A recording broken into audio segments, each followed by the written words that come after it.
Hello friends, మన YouTube channel. ఈరోజు మన టాపిక్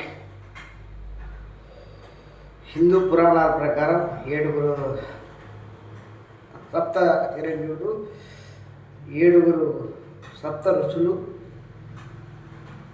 అదేవిధంగా మరికొంతమంది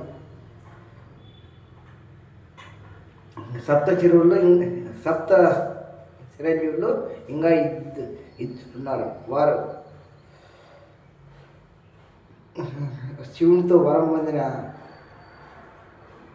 ఒక మహర్షి కుమారుడు, అదేవిధంగా మహావతార బాబాయ్.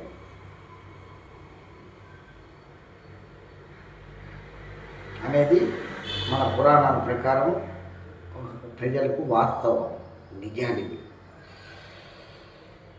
కర్మ అనే ఈ మనుషులు ఏమనుకుంటా అంటే మనమేం చేసినా కూడా ఎవరు చూడరు అనుకుంటారు. మీరు ఏమి చేసినా, తప్పు చేసినా, ఏం చేసినా, ఒకరిని నాశనం చేసినా, ఒకరిని అన్యాయం చేసినా, ఒకరిని ఇబ్బంది పెట్టినా పంచభూతాలు అనేవి చూస్తాను. గుర్తుపెట్టుకోండి, పంచభూతాలే మనకు సాక్ష్యం. ఈ యొక్క పంచభూతాలు, పంచ పాండవులు 5 మంది, పంచభూతాలు 5. ఓకేనా? ఈ పంచభూతాలు చూస్తూ ఉండి గుర్తుపెట్టుకోండి. మీరు అనుకోవచ్చు మాకు అధికారం ఉంది, పలుకుబడి ఉంది, వ్యవస్థ ఉంది అనుకుంటే కబర్దారి. పంచభూతాలు ఉంటాయి, తెలుసుకోండి. Very good. మన యూట్యూబ్ ఛానల్ని ప్లీజ్ సబ్స్క్రైబ్, బెల్ ఐకాన్. నన్ను నా యొక్క యూట్యూబ్ ఛానల్ని ఆదరించాలని కోరుకుంటూ మీ హరికృష్ణారెడ్డి.